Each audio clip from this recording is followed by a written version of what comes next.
person is dead after an explosion levels the former R&D cycle shop in Columbia City. Good evening and thank you for choosing us at 6. I'm Ariel Cadet. ABC 21's Tyler Brummett was at the scene this morning and joins us now with the latest. Tyler.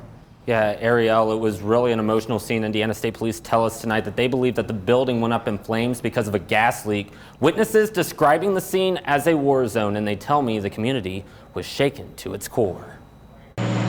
A massive explosion rocking the former R&D cycle shop at the intersection of North Line Street and Diplomat Drive just before 9:30 Saturday morning.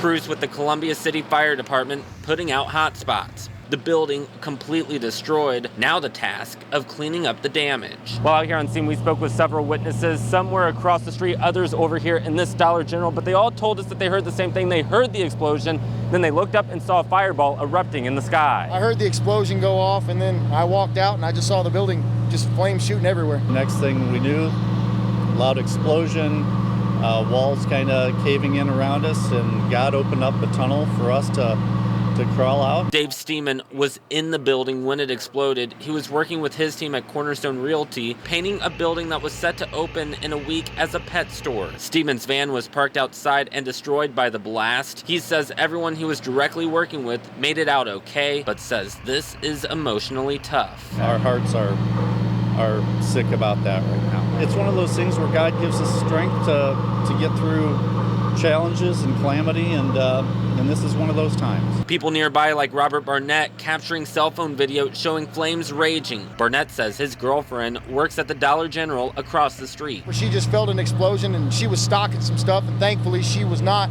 in the way of anything, but some stuff fell and hit her. And as the focus now shifts to recovery, Steeman is preparing to help in any way he can. It's rebuild. We're going to try to help those that have lost loved ones, and we're going to try to help those that have lost businesses and do the best we can to help them get back on their feet.